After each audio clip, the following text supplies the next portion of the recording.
Gerakan berikutnya adalah duduk di antara dua sujud.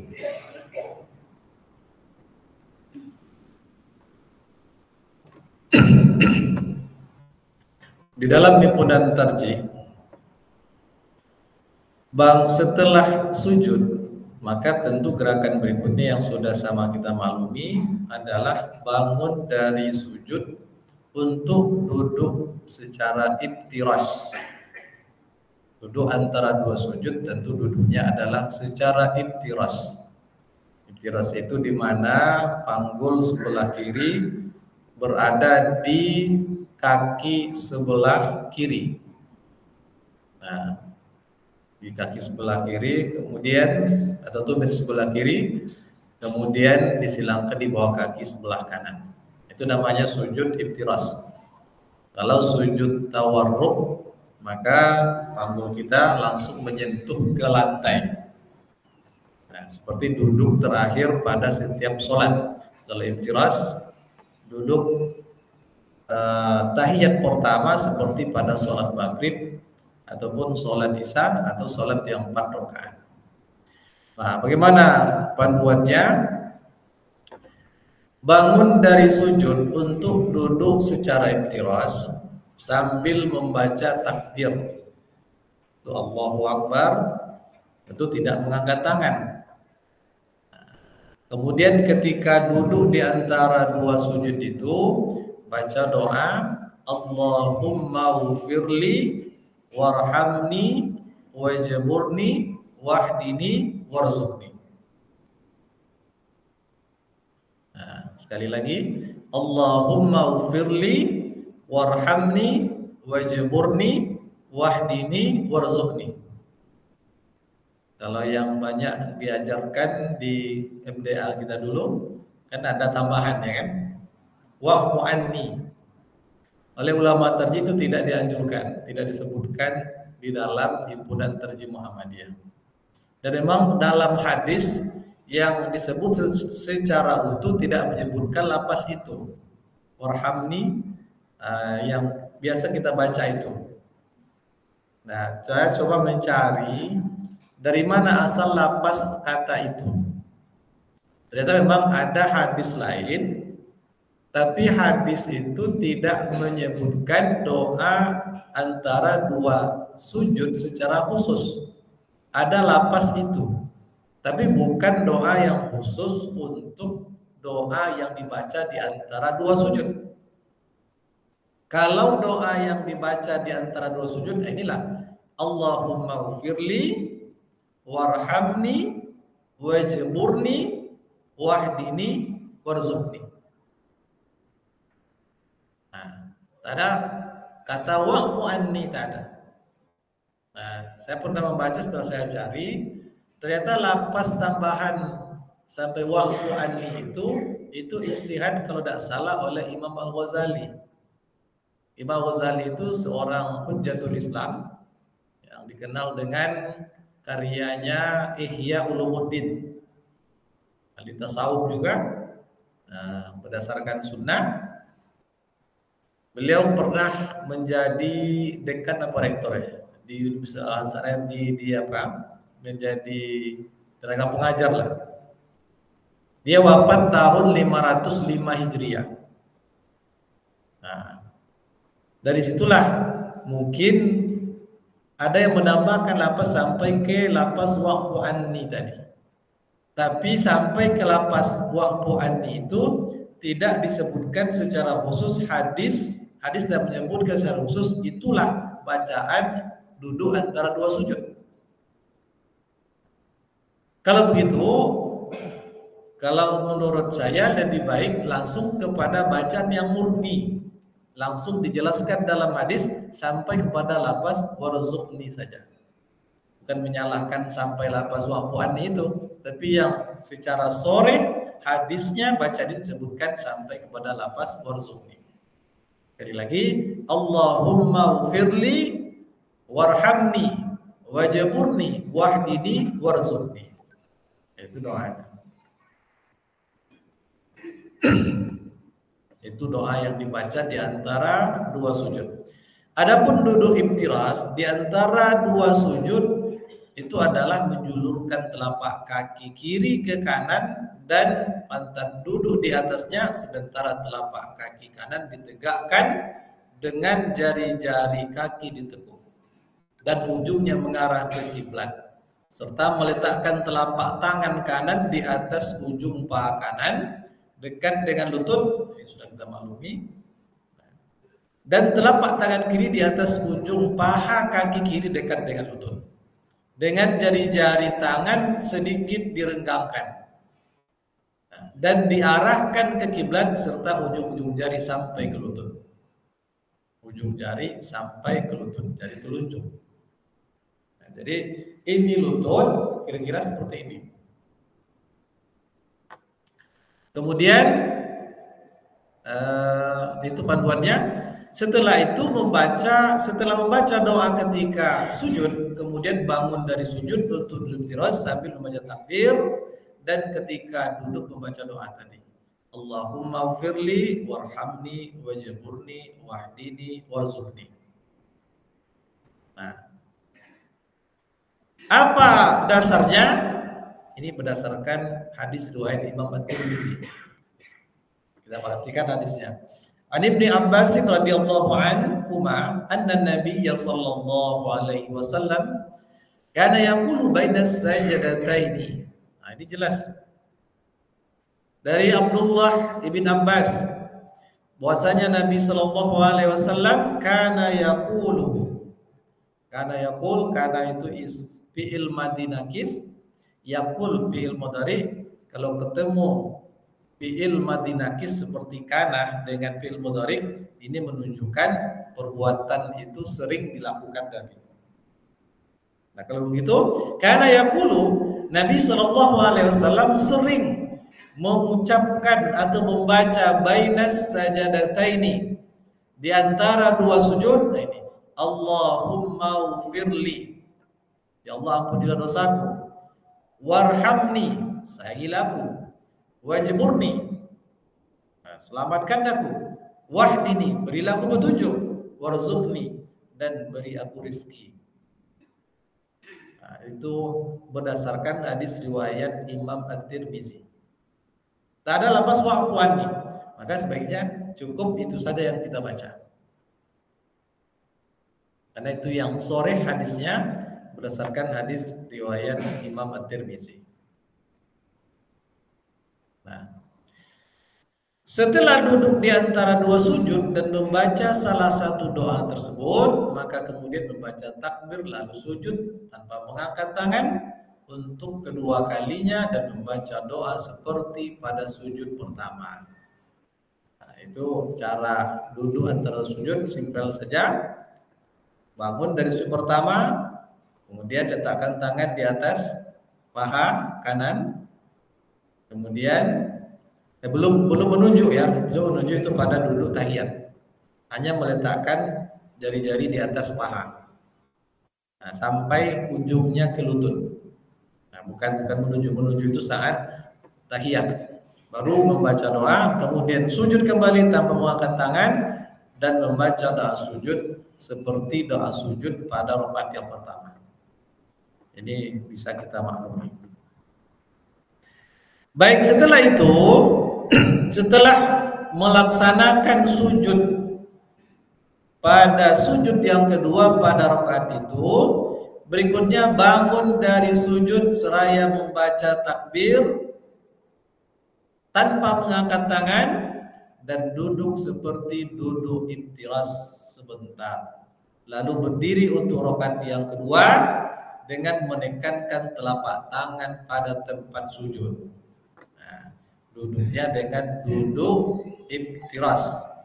Maksudnya adalah pada rakaat pertama, kemudian setelah sujud yang kedua duduk sebentar. Duduknya secara iftiras. Setelah itu baru naik ke atas. Naik ke atas. Duduk sebentar itu disebut dengan duduk tomaknina. Oleh ulama tarjih kita itu dianjurkan, walaupun ada perbedaan pendapat ulama.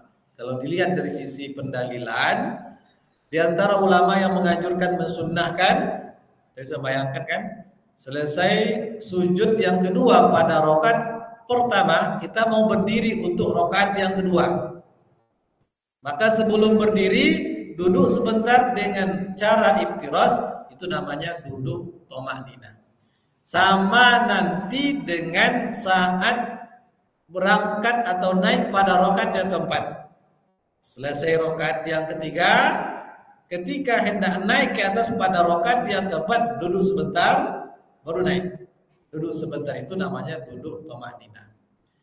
Di antara ulama yang mensunnahkan ini adalah Imam Syafi'i. Disunnahkan karena hadisnya jelas.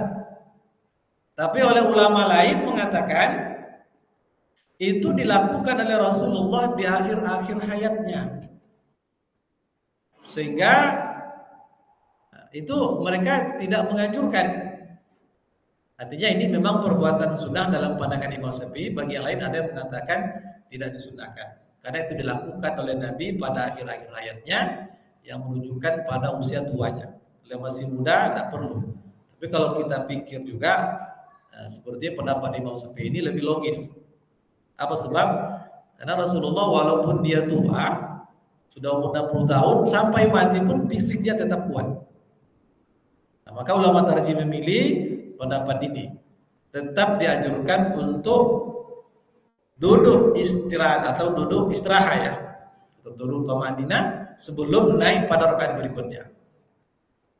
Nah, caranya seperti tadi, bangun dari sujud seraya membaca takbir tanpa mengangkat tangan, kemudian duduk seperti duduk iftiras sebentar saja. Lalu berdiri untuk rakaat yang kedua atau yang keempat dengan menekankan telapak tangan pada tempat sujud. Nah, belakangan ini sering pula kita lihat saat naik dari rakaat kedua menuju dari rakaat pertama menuju rakaat kedua atau dari rakaat ketiga menuju rakaat keempat, banyak pula kita lihat akhir-akhir ini dengan cara mengepalkan tangan. Apa aja itu? Meninju, bukan ditinju tapi tangan dikepalkan di lantai kemudian baru naik ke atas. Nah, itu yang saya temukan itu fatwa dari Syekh Albani. Tapi setelah dilacak hadisnya, pertama hadis itu sangat dhaif, tak bisa dipakai. Bahkan ada yang sampai mengatakan hadis yang mengepalkan tangan itu sampai pada level memang harus ditinggalkan atau level maudhu. Nah, dan memang tak bisa dijadikan dalil. Hadis yang sahih malah mengatakan saat naik dari rakaat kedua, dari pertama ke kedua itu dengan menekan telapak tangan dengan begini, bukan begini. Nah, itu hadis yang sahih. Tapi entah kenapa, tapi ada pula dari informasi yang melakukan dari naik dan ke atas itu mengepalkan tangan itu hanya ada di tempat kita saja. Nah, di tempat lain jarang sekali bisa melihat itu, atau di negara lain. Kalau begitu, tetap saat naik dari rakaat pertama menuju yang kedua atau dari rakaat ketiga menuju rakaat keempat menekan telapak tangan, bukan dengan mengepalkan tangan. Karena mengepalkan tangan dalilnya tidak sahih. Yang sahih adalah dengan cara menekan telapak tangan untuk menahan badan kita naik ke atas pada rakaat kedua atau rakaat yang keempat. Nah, penjelasannya, setelah melakukan sujud yang kedua pada rakaat pertama sebagaimana dijelaskan di atas, maka kemudian bangkitlah dari sujud seraya membaca takbir dan duduk sejenak seperti duduk tiros, lalu baru berdiri untuk rakaat yang kedua, atau begitu juga untuk rakaat yang keempat dengan menekan telapak tangan pada tempat sujud, bukan dengan mengepalkan. Kemudian Adapun cara berdiri yang dilakukan ketika seseorang telah melakukan sujud kedua dari rakaat ganjil adalah duduk sejenak dengan cara duduk tiras terlebih dahulu sebelum memasuki pada berikutnya. Cara duduk seperti ini berdasarkan kepada hadis berikut. Nah, ini dalilnya. Yang pertama, hadis dari riwayat Malik ibn al-Huwairis al-Laisi.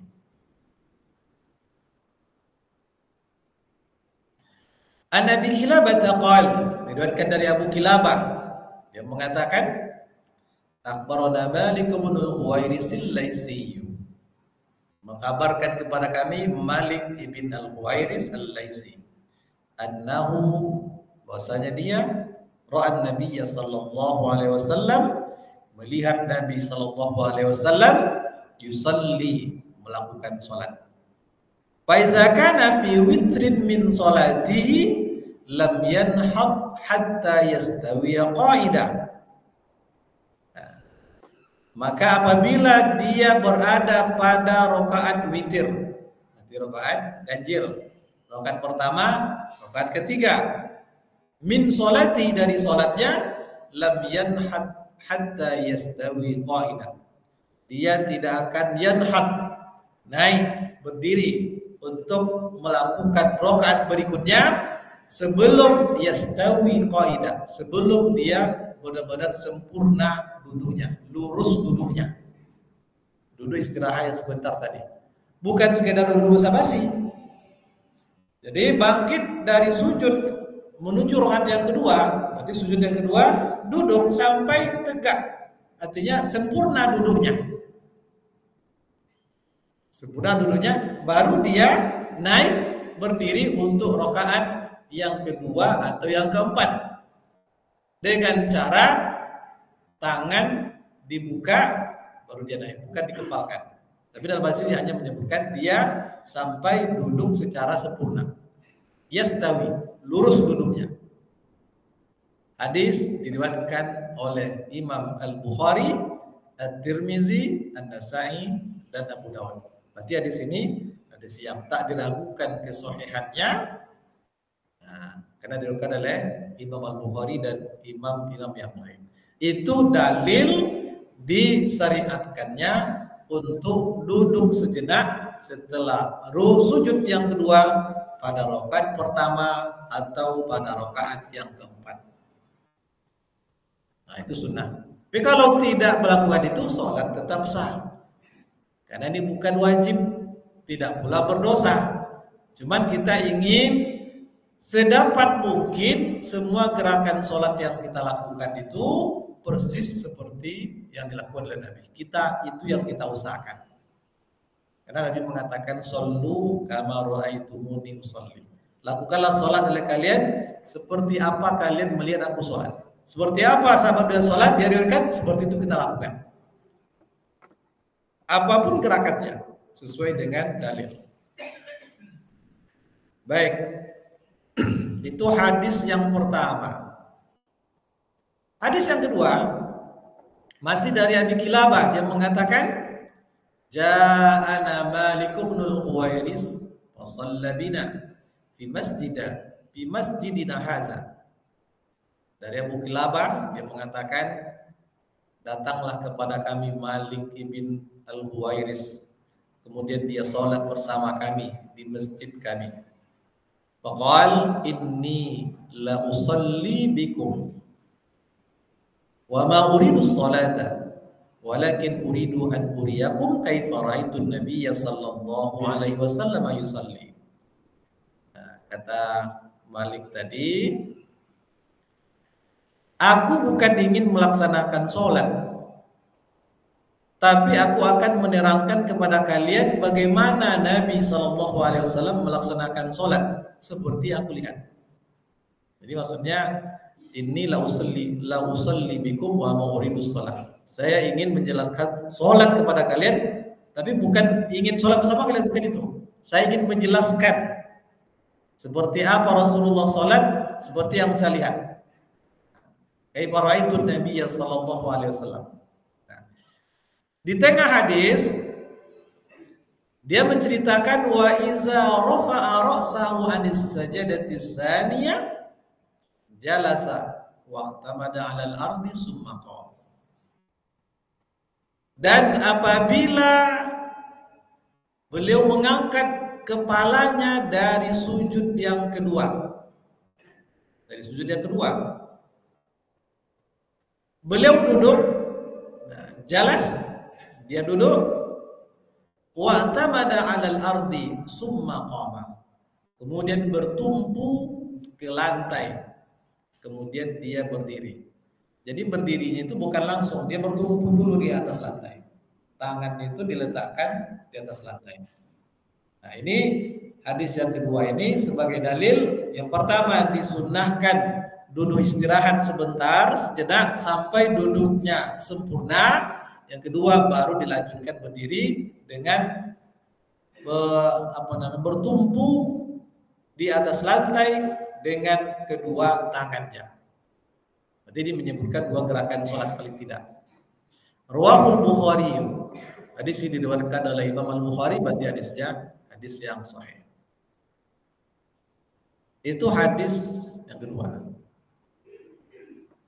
Nah, penjelasannya, hadis pertama menjelaskan bahwa Malik bin Huwairis mengetahui tata cara sholat yang diajarkan oleh Nabi. Memang Malik bin Al-Huwairis ini melihat betul bagaimana cara sholat Nabi, dia perhatikan. Dan memang banyak sahabat seperti itu. Apa yang kalau bersama Rasul, mereka perhatikan betul seperti apa Rasul melakukannya. Nah, apabila beliau berdiri setelah sujud kedua pada rakaat ganjil, yaitu pada rakaat pertama atau ketiga, beliau duduk istirahat secara iftiras. Setelah itu baru berdiri. Nah, itu hadis yang pertama. Sedangkan pada hadis yang kedua menjelaskan selain adanya duduk iftiras sebelum berdiri, juga tentang cara berdiri untuk rakaat berikutnya, yaitu dengan cara menekankan tangan pada tempat sholat. Nah, kemudian dalam hadis-hadis yang berkaitan dengan cara duduk dan berdiri dari rakaat ganjil, tidak didapati keterangan yang menjelaskan tentang memanjangkan ucapan Allahu Akbar secara berlebihan. Artinya mengucapkan Allahu Akbar bagi imam jangan dipanjangkan, biasa saja.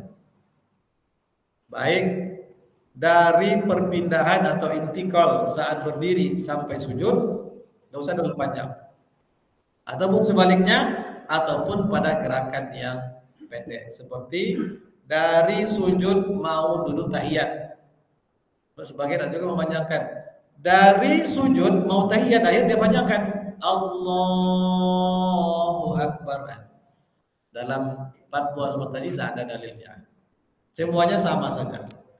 Jadi baik pada gerakan yang panjang, lama, dari berdiri ke sujud, itu tidak usah terlalu panjang.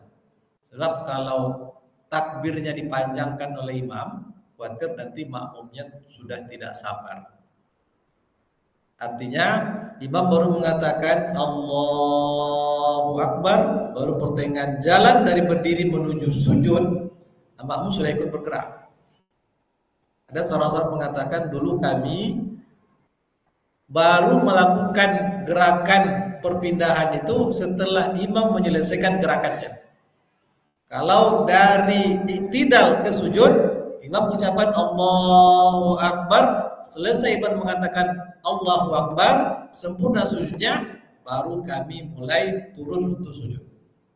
Kalau gini kan enggak, baru Allah itulah mulai berlumba-lumba turun. Itu tidak boleh. Walaupun tak ada pula mengatakan sholatnya batal, tidak. Tapi itu tidak seperti itu. Selesaikan imam dulu Allahu Akbar. Nah, sempurna imam sudah sujud, baru kita mulai bergerak. Begitu juga sebaliknya. Dari rukuk kepada i'tidal, sami Allahu liman hamidah. Sempurna imam, baru kita mulai naik. Jangan baru sami'a, baru kita sudah mulai bergerak, itu tidak. Tapi selesaikan imam dengan satu gerakan dulu. Kemudian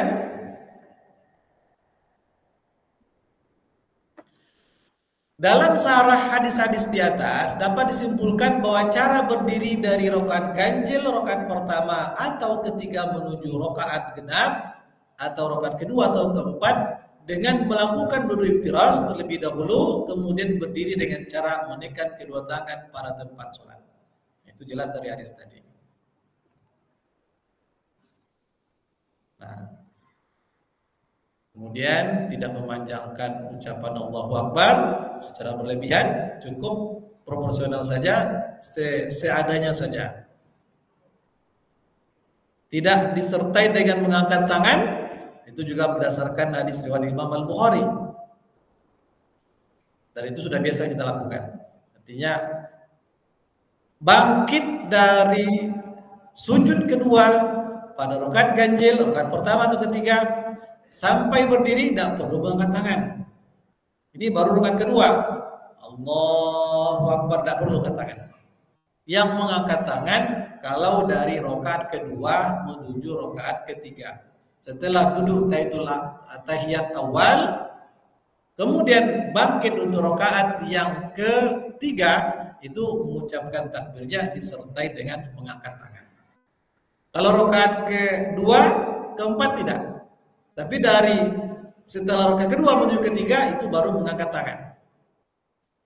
Nah, hadisnya An-Nafin dari Nafi An-Nabda Umar, bahwasanya Abdullah bin Umar kana iza dakhala fi shalah kabbara wa rafa'a yadayhi.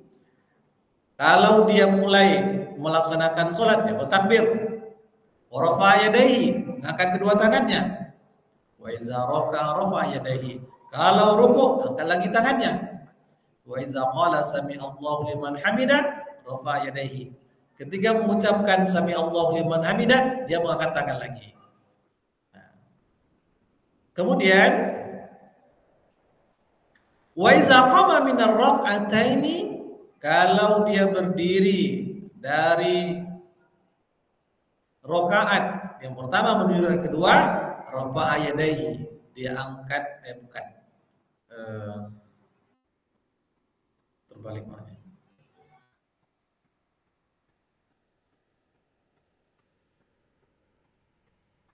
Jadi wa iza qama minar rak'ataini, serta saat berdiri setelah dua rakaat. Artinya rakaat yang ketiga baru juga mengangkat tangan. Jadi wa iza qama minar rak'ataini rafa'a yadayhi. Kalau dia berdiri setelah dua rakaat menuju rakaat ketiga, juga dia mengangkat tangan. Wa rafa'a zalika Ibnu Umar ila Nabi sallallahu alaihi wasallam. Kemudian Ibnu Umar pun menyatakan yang seperti itu, bahwa itu berasal dari Rasulullah sallallahu alaihi wasallam. Jadi tempat mengangkat tangan pada gerakan sholat itu hanya pada 4 saja. Takbiratul ihram, saat ruku, mau i'tidal, kemudian pada setelah duduk tahiyat awal menuju rakaat yang ketiga. Hanya 3 tempat itu mengangkat tangan dalam sholat sambil mengucapkan takbir. Nah, ini disimpulkan lagi kalau begitu mengangkat tangan dalam sholat hanya saat takbiratul ihram, hendak ruku, bangkit dari ruku, dan berdiri dari tasahud awal ke rakaat yang ketiga. Ini juga disebutkan dalam hadis riwayat Ali. Sudah dikutip juga di sebelumnya. Sementara itu hadis Abu Humaid mengisyaratkan bahwa Rasulullah bangkit dari rakaat pertama ke rakaat kedua dengan tidak mengangkat tangan. Abu Humaid As-Sa'di. Jadi rakaat kedua menuju rakaat ketiga tidak mengangkat tangan. Kemudian dalam hadis itu juga dinyatakan beliau mengangkat tangan hanya ketika berdiri dari rakaat kedua menuju rakaat ketiga. Nah, kalau begitu berdiri dari rakaat pertama ke rakaat kedua, dari rakaat ketiga ke rakaat keempat, ucapan takbir tidak disertai dengan mengangkat tangan. Nah, pada Himpunan tarjiyah ini diambil dari hasil Muktamar tahun 92, belum dijelaskan tentang posisi saat mengangkat tangan tadi. Tapi dalam fatwa tarjih ditemukan berdasarkan hadis riwayat Imam Al-Bukhari bahwa bertahan dengan membuka tangan untuk naik ke atas tadi, bukan dengan mengepalkan tangan. Dan mengepalkan tangan itu hadisnya tidak sahih. Nah, itu gerakan setelah duduk, setelah sujud yang kedua menuju rakaat genap. Berikutnya melaksanakan rakaat yang kedua. Berarti kan naik ke atas. Pada rakaat kedua setelah bangkit dan berdiri dari sujud kedua pada rakaat pertama, maka lakukanlah praktik sholat seperti yang dilakukan pada rakaat pertama, sama. Hanya saja tanpa membaca doa iftitah. Artinya lakukan seperti yang dilakukan pada rakaat pada rakaat yang biasa, tidak membaca doa iftitah. Pada rakaat kedua itu sudah kita maklum. Dengan kata lain, pada rakaat kedua setelah berdiri dari sujud dengan lurus, letakkanlah kedua tangan di atas dada. Jadi langsung naik, kemudian langsung bersedekap. Nah, letakkan tangan di atas dada. Kemudian sebelum membaca Al-Fatihah, sebelum membaca Bismillahirrahmanirrahim, hendak membaca Al-Fatihah, disunnahkan membaca ta'awuz. A'udzubillahi minasyaitonirrajim.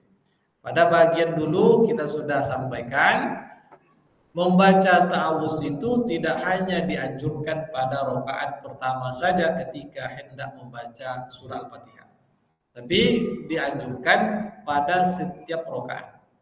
Kalau sholatnya sholat isya, ketika setiap kali hendak membaca surah Al-Fatihah, disunnahkan, dianjurkan membaca ta'awuz, baru baca basmalah dan alhamdulillahirabbil alamin sampai selesai.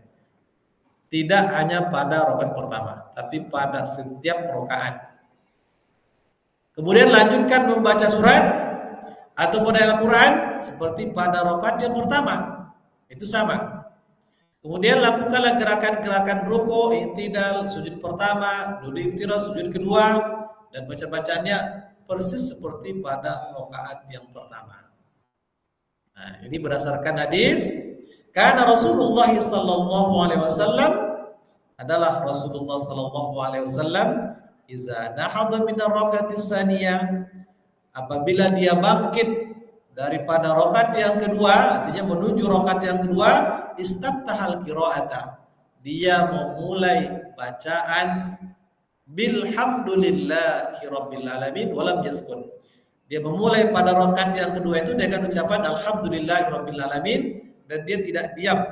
Artinya tidak diam seperti pada rakaat pertama untuk membaca doa iftitah. Bukan tidak diam untuk membaca ta'awuz, tapi tidak diam untuk membaca doa iftitah. Karena sebagian orang, ulama mengatakan tidak diam itu tidak membaca ta'awuz. Kalau ulama tadi memahami bukan tidak diam membaca ta'awuz, tidak, tapi tidak diam untuk tidak membaca doa iftitah seperti pada rakaat yang pertama. Kalau begitu pada rakaat kedua, rakaat ketiga, rakaat keempat, saat bangkit mulai dengan ta'awuz, lalu baca dengan Bismillahirrahmanirrahim dan lanjutkan surah Al-Fatihah sampai selesai. Nah, itu untuk rakaat berikutnya. Kita azan dulu.